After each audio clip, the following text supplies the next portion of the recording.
Hello everyone and welcome to civil services team. दोस्तों, इस video में हम लोग देखेंगे यूपीएससी 2023 के जो टॉपर हैं आदित्य श्रीवास्तव, उनकी मार्कशीट। तो ये फाइनल मार्कशीट है और इनको रैंक 1 मिली है। तो रैंक 1 मिली है तो इसलिए ये मार्कशीट देखना थोड़ा ज़रूरी है कि किन किन पेपर्स में बहुत अच्छे मार्क्स मिले हैं जिसकी वजह से रैंक 1 आई है। ठीक है, तो चलिए देखते हैं। और जो बिगिनर्स हैं उनको थोड़ा सा बता दें कि यहाँ पे जो पेपर दिए गए हैं वो सभी 250-250 नंबर के हैं। जैसे ये निबंध वाला पेपर हो गया, ये 250 नंबर का है। जीएस के 4 पेपर जो यहाँ पे दिए गए हैं 1 2 3 4, ठीक है, ये सभी 250-250 नंबर के हैं।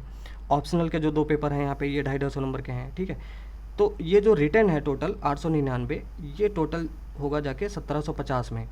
ठीक है, इसके बाद पर्सनालिटी टेस्ट यानी इंटरव्यू जो होता है ये 200 नंबर मिले हैं, ये 275 मार्क्स मिले हैं। ठीक है, तो जो टोटल यहाँ पे 1099 आया है वो 2025 में 2025 मार्क्स में ये टोटल है फाइनल। ठीक है, तो निबंध में 117 नंबर मिले हैं। 117 नंबर ये कोई बेस्ट मार्क्स नहीं है इस साल जो है, इससे भी ज़्यादा आपको देखने को मिल जाएंगे। ठीक है, तो 117 नंबर ठीक है, मतलब अच्छे मार्क्स हैं। लेकिन जीएस में और ऑप्शनल में बहुत अच्छे मार्क्स मिले हैं, इंटरव्यू में भी बहुत अच्छे मार्क्स मिले हैं। ठीक है, तो जीएस के फर्स्ट पेपर की बात करें तो जीएस के फर्स्ट पेपर में हिस्ट्री, ज्योग्राफी, सोशल इश्यूज़ पूछे जाते हैं जिसमें से 104 नंबर मिले हैं। ठीक है, तो अच्छे मार्क्स हैं।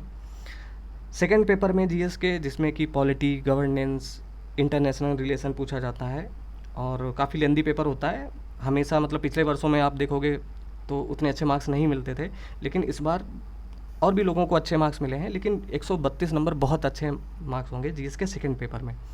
ठीक है, जीएस के थर्ड पेपर में जो कि बहुत ज़्यादा लेंदी होता है, जिसमें आपको एग्रीकल्चर पढ़ना पड़ता है, इकॉनमी पढ़नी पड़ती है, डिजास्टर मैनेजमेंट पढ़ना पड़ता है और आपको साइंस एंड टेक पढ़ना पड़ता है, इन्वायरमेंट पढ़ना पड़ता है। ठीक है, इंटरनल सिक्योरिटी पढ़नी पड़ती है। तो बहुत लेंदी पेपर होता है जीएस का थर्ड पेपर। 95 मार्क्स हैं, तो इस बार और भी लोगों के आप देखोगे जो मार्क्स जो हैं वो थोड़े से कम हैं, 95 मार्क्स हैं। ठीक है, जीएस के 4 पेपर में जो इथिक्स एंड इंटीग्रिटी का पेपर होता है इसमें 143 मार्क्स मिले हैं, जो कि बहुत ज़्यादा अच्छे मार्क्स हैं।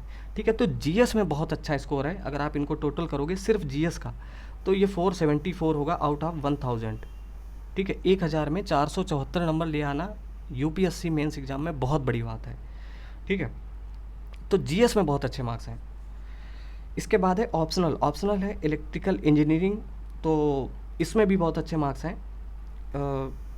दोनों को टोटल करोगे आप तो ये 308 308 नंबर, 300 से ज़्यादा नंबर बहुत अच्छे मार्क्स माने जाते हैं यूपीएससी में। ठीक है, 300 टच कर पाना बहुत बड़ी बात होती है। 308 नंबर हैं, तो जीएस में बहुत अच्छे मार्क्स हैं, ऑप्शनल में बहुत अच्छे नंबर हैं। ठीक है, और तीसरी बड़ी बात है कि जो इंटरव्यू होता है पर्सनालिटी टेस्ट, उसमें 200 मार्क्स ले आना, ये भी बहुत बड़ी बात है। हालांकि इस बार जो है 200 या 200 से ज़्यादा, 200 या 200 से ज़्यादा जो स्कोर किया है वो 116 लोगों ने, मतलब 200 या 200 से ज़्यादा नंबर इंटरव्यू में मिले हैं। तो इंटरव्यू में अच्छे नंबर मिले हैं। ठीक है, 200 नंबर मिले हैं आदित्य श्रीवास्तव को। हालांकि जो हाईएस्ट है वो 215 नंबर गया है इंटरव्यू में। ठीक है, तो लेकिन जब टोटल आप करोगे, क्योंकि यहाँ पे जीएस में बहुत अच्छे नंबर हैं, ऑप्शनल में बहुत अच्छे नंबर हैं, ठीक है, इंटरव्यू में भी बहुत अच्छे नंबर हैं, तो इसलिए जो है ये 1099 ये फाइनल जो टोटल है और इस वजह से इनको रैंक 1 मिली है। ठीक है, दूसरी कोई कॉपी अगर मुझे टॉपर की मिल जाती है किसी और ऑप्शनल सब्जेक्ट की, अगर आप देखना चाहते हो किसी भी ऑप्शनल सब्जेक्ट की, तो आप कमेंट सेक्शन में बता सकते हो। अगर मुझे कोई बेस्ट कॉपी मिल गई, मार्कशीट मिल गई, तो मैं आपको दिखा दूंगा। ठीक है, तो दोस्तों इस वीडियो में इतना ही। पढ़ते रहिए, तब तक के लिए नमस्कार, जय हिंद।